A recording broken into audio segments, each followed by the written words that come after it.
नमस्कार दोस्तों, स्वागत करते हैं आपके अपने YouTube चैनल टेक बात में, जहां हम ले आते हैं आपके लिए टेक्नोलॉजी और इलेक्ट्रिक व्हीकल की टॉप क्लास जानकारी। आज के वीडियो में दोस्तों टेस्ला कंपनी के बारे में 10 ऐसे अननोन फैक्ट आपको बताने वाले हैं जिसे जानकर आप बहुत ज्यादा हैरान होने वाले हैं। चलिए बिना किसी समय के गवाए हम वीडियो को शुरू करते हैं। फैक्ट नंबर 10, टेस्ला का नाम सुनते ही हमारे दिमाग में, हमारे माइंड में इलॉन मस्क की छवि उभर कर बाहर आ जाती है, लेकिन इलॉन मस्क टेस्ला के असली फाउंडर नहीं है।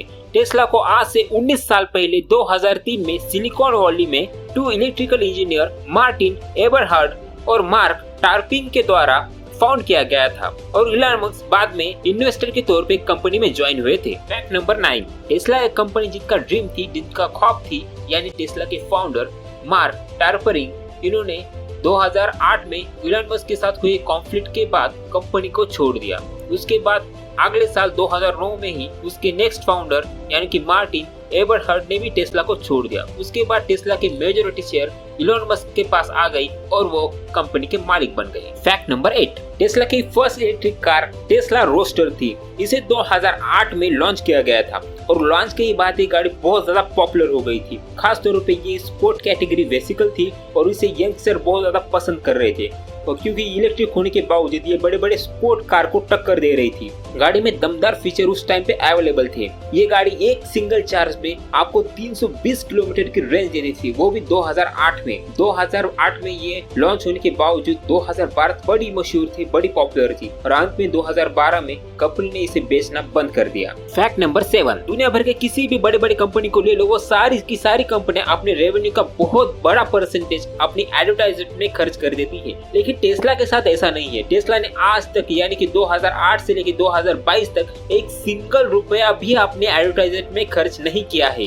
टेस्ला अपना सारा का सारा पैसा इनोवेशन, डेवलपमेंट एंड रिसर्च में लगा देती है, जिसका परिणाम आज की आप गाड़ियों में देख सकते हो टेस्ला की। और यही सबसे बड़ा टेस्ला का राज रहा है कामयाबी का। वो हर वक्त अपने आप को इम्प्रूव कर रहा है और बेटर एंड बेटर होते जा रहा है। और वैसे भी इलॉन मस्क की पॉपुलैरिटी का भी टेस्ला को बहुत ही ज्यादा बेनिफिशियल फायदा हो जाता है, तो उसे किसी भी तरीके की एडवर्टाइज की इसलिए ही जरूरत नहीं पड़ती है। फैक्ट नंबर 6, टेस्ला कंपनी के साथ ही टेस्ला की गीगा फैक्ट्री भी बहुत ज्यादा मशहूर होने लगी है, क्योंकि टेस्ला गीगा फैक्ट्री बहुत ही ज्यादा शानदार तरीके से बनाई गई है और यहाँ पे लार्ज स्केल पे टेस्ला की कारें, टेस्ला के बैटरीज, टेस्ला के चार्जर और टेस्ला सोलर रूफ बनाए जाते हैं। टेस्ला की कुल मिला के मात्र 5 ही गीगा फैक्ट्री है, वो 3 यूएसए में, उसके साथ एक यूरोप में और एक चाइना में अवेलेबल है। और इन 5 फैक्ट्री की जोरों पे ही टेस्ला पूरे दुनिया भर के 38 कंट्रीज को अपनी टेस्ला कार प्रोवाइड करता है। फैक्ट नंबर 5, टेस्ला कंपनी का हर साल का रेवेन्यू बढ़ रहा है,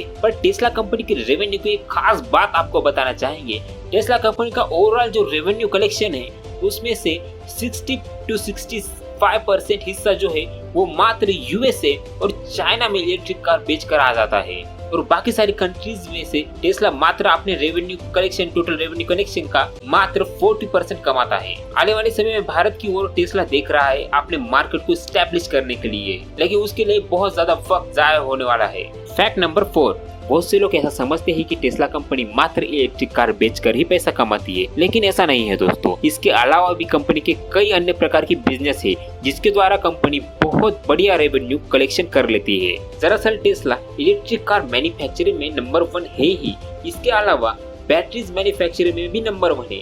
टेस्ला की बैटरीज की डिमांड दुनिया भर में बहुत ज्यादा है। टेस्ला अपनी लिथियम आयन बैटरीज के पैनल के लिए बहुत ज्यादा फेमस है। इसके अलावा कंपनी टेस्ला सोलर रूफ को प्रोवाइड करती है, जिसके द्वारा अपने घर पे आप सोलर के रूफ जो होते हैं वो लगा सकते हैं। आपको बस एक नंबर पे कॉल करना है, लोग आएंगे और आपके घर पे सोलर रूफ कलेक्शन करवा के दे देंगे। लेकिन ये वाला जो इनका मॉडल है तो कुछ देशों में ही अवेलेबल है, सारे कंट्रीज में ये अवेलेबल नहीं है। इसके अलावा टेस्ला अपने बैटरीज जो रिचार्ज करनी होती है उसके इंफ्रास्ट्रक्चर से भी अच्छी खासी कमाई कर लेता है, और ये अपने इंफ्रास्ट्रक्चर को बढ़ा ही रहा है। फैक्ट नंबर 3, कोरोना पैंडेमिक के दौरान हर एक बिजनेस डूब रहा था, हर सेक्टर डाउन जा रहा था, और खास तौर पे ऑटोमोबाइल सेक्टर में तो किसी भी कंपनी की कार नहीं बिक पा रही थी। इस वजह से कंपनी को भारी लॉसेस उठाने पड़ रहे थे, लेकिन इस सब के बावजूद जेफ बेजोस और इलॉन मस्क की कमाई डबल हो रही थी, क्योंकि इन दोनों के ही प्रोडक्ट ऑनलाइन बिके जाते थे। और आज भी अगर आपको टेस्ला की कार लेनी हो तो आपको किसी स्टोर में नहीं बल्कि ऑनलाइन वेबसाइट पे जाके उसकी बुकिंग करना पड़ती है, तभी आपको कार मिलती है। फैक्ट नंबर 2, बड़ी बड़ी कंपनी जैसे BMW, मर्सिडीज, फोर्ड के पास अपने इतने ढेरों सारे कार मॉडल से गिनते गिनते हम थक जाएंगे, लेकिन टेस्ला ऐसा नहीं है। टेस्ला के पास मात्र 4 ही कार मॉडल है और 4 कार मॉडल के दम पे टेस्ला पूरी दुनिया पे अपनी इलेक्ट्रिक गाड़ियों की छाप छोड़ देता है। इसी वजह से टेस्ला के कंपटीशन में आज तक कोई भी खड़ा नहीं हो पाया है। दुनिया भर की सारी कारों को इलेक्ट्रिक कारों में रिप्लेस करना और हर एक को एक अफोर्डेबल प्राइस में ईवी प्रोवाइड करना, यही टेस्ला मोटर्स का सबसे बड़ा एम रहा है। और टेस्ला के कार मॉडल का नाम है Tesla model X, Tesla model S, Tesla model Y और लास्ट में साइबर ट्रक। और ये सारे के सारे कार मॉडल अपने आप में ही यूनिक है और इनके फीचर भी काफी ज्यादा यूनिक है। वैसे हमने साइबर ट्रक पे ऑलरेडी एक कंप्लीट वीडियो बना दिया है, अगर उसे आप देखना चाहते हैं तो ऊपर आई बटन पे उसका लिंक दिया है। फैक्ट नंबर 1, वैसे जिस कंपनी की इतनी देर से हम बात कर रहे हैं, जिसके बारे में आपने 9 फैक्ट जान लिए हैं, वही टेस्ला मोटर 2008 में ही बंद होने वाला था। जी हाँ दोस्तों, सही सुना आपने। साल 2008 में ग्लोबल रिसेशन आ चुका था, दुनिया भर में भारी आर्थिक मंदी हो चुकी थी और टेस्ला मोटर को अपने अगले ऑपरेशन चालू रखने के लिए बहुत भारी फंडिंग की जरूरत थी, इन्वेस्टर की जरूरत थी, लेकिन कोई भी कंपनी में पैसा लगाने के लिए तैयार नहीं था। और कंपनी के 2 फाउंडर, जिसकी बात हमने वीडियो को शुरुआत में ही की थी, वो कंपनी को छोड़कर जा चुके थे।